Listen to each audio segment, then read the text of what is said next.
all come together to make this happen. I realize that Nigeria should be taking the lead, and I am Nigerian. But it is unconscionable that we could not rally together to get 219 girls out of the grips of what is hell for them. We can send rockets into space, for crying out loud. We're building all kinds of incredible gadgets. There's an app for everything. But the entire world could not gather together to quash Boko Haram, to destroy ISIS, to eradicate Al-Shabaab. How is this happening in our world? How are we allowing this to happen? How can we stand by knowing that there are children that are getting raped, that are getting assaulted, that are being treated as sex slaves? How are we allowing this to happen? These are entire lives that have been completely eradicated. These are bits of history that no longer exist. They are taken from their communities. These are people who could have been lawyers, doctors, hairdressers. They have a purpose, they have a plan. God had something that He put them on this earth to do that they should do. And so you come in because you care. So why is it that 365 days after innocent young girls who wanted an education and were studying for an exam were abducted, we're standing here asking that the government of Nigeria brings them back to their families? You know, it is also confusing to me that our incumbent president said, we know where the girls are. Some of the people in my administration, he said, are Boko Haram, things like that. It's confusing because if you know where they are, why don't you bring them? You know, if these were the president's children, would there be such nonchalance? Is it that the lives of poor people's children is less valuable than the lives of rich people's children? What is the reason that the world has not turned its attention toward these little girls?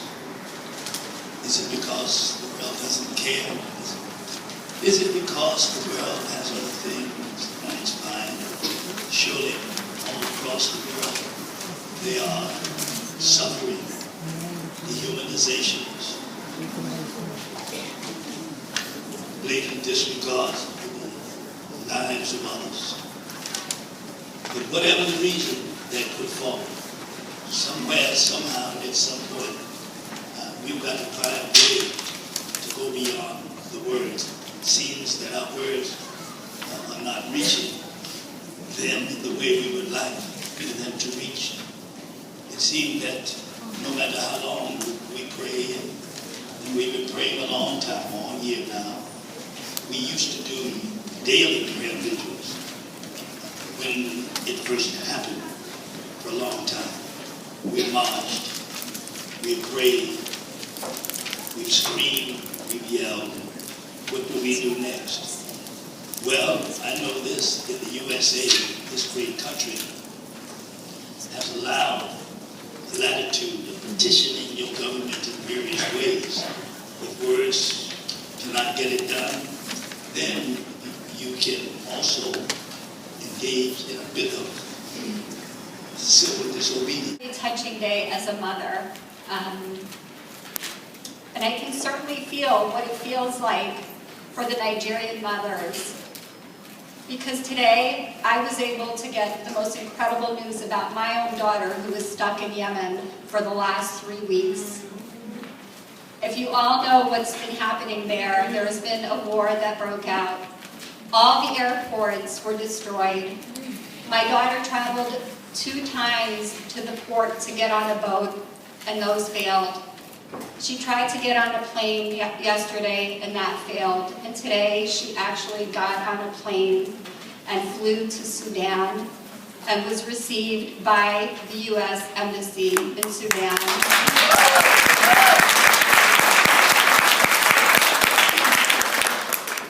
my daughter was not abducted, her being halfway across the world, and for me not knowing whether she was safe or not, and every night that I spoke to her, hearing the bombs in the background and the machine guns in the background was very, very terrifying.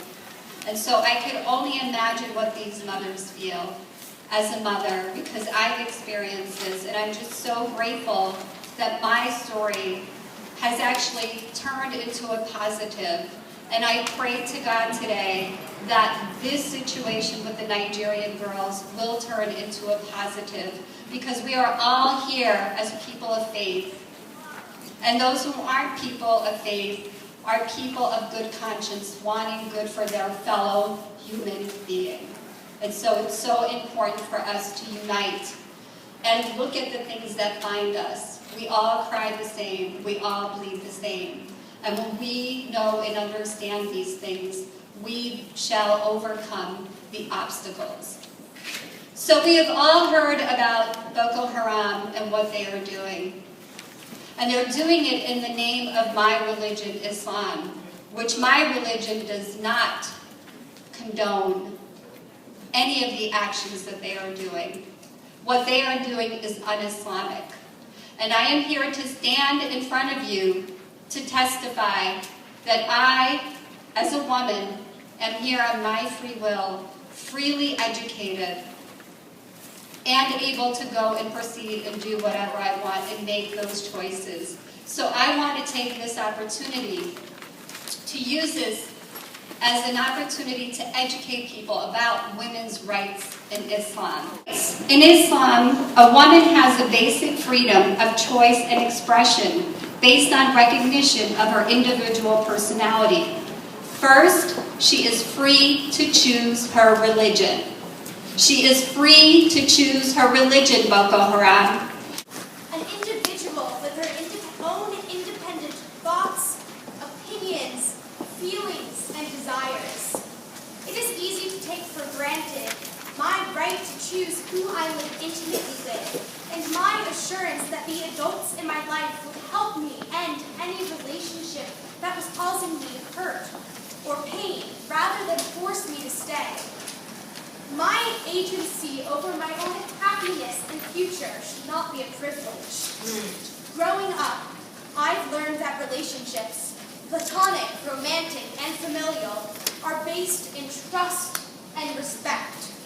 Suppression does not yield trust. I thought of the words of the Bible. When the Bible turns to Cain, God turns to Cain and says that the voice of your brother's bloods cry out. And as you were crying out, Yvonne, as we were all crying out, I'm so absolutely convinced. I'm convinced in a mysterious, mystical way that our sisters, our girls, heard us. And as we were crying out, bring back our girls, I could hear them crying out and responding. Bring us back. Bring us back. We want to come back to our home, to our families. I have a dream. The dream is tomorrow. No, today. Hundreds of thousands of people will be marching in front of the White House. And together we'll be screaming, bring back our girls.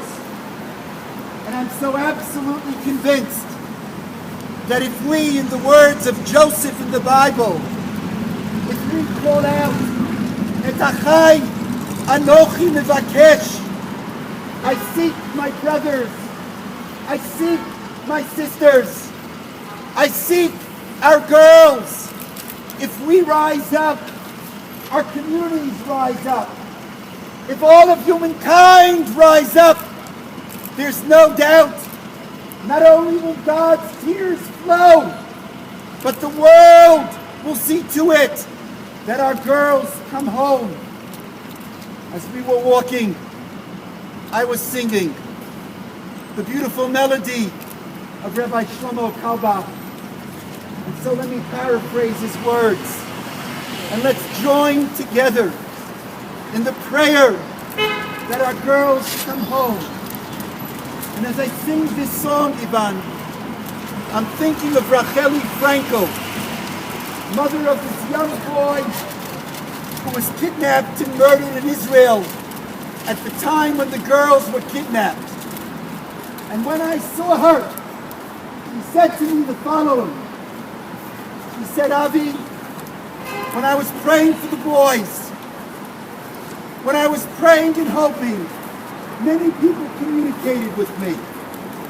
But what touched me most was when I saw you and your students marching with Ivan in front of this mission, calling out, bring our girls home.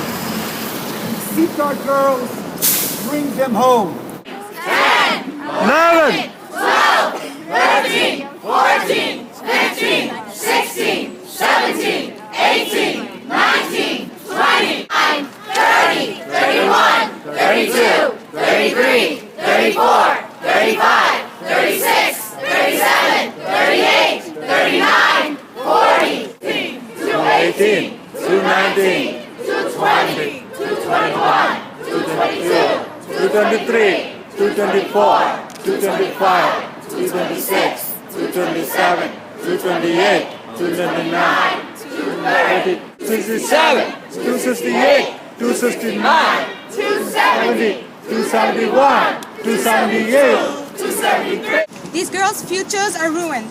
They no longer have opportunities to thrive and become successful women in life. However, they are a reminder to us that we must stay strong and be patient in situations like this. Bring back our girls. We're taking a year ago when this news was hot are not being taken now. And more than 200 girls were kidnapped, 276 to be exact. They were girls like you and me, and were kidnapped from nowhere else but from school. A place that is supposed to create a bright future for them was the one place from where they were kidnapped. Why shouldn't we? Why shouldn't we step forward, not only as humankind, but as people? And as their brothers and sisters, we are all connected, so it is no longer his girl, her girl, or their girl. It is more of an our girl, and it is our duty to help bring them back.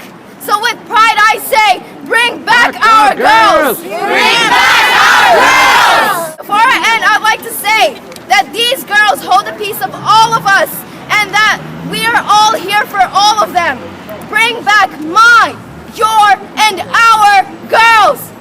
Bring back our girls! Bring back our girls! Bring back our girls! To Naomi, to Tahila, where are you?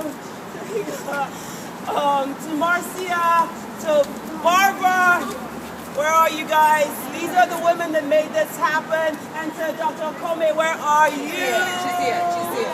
Thank you very much. We're going to be, some of us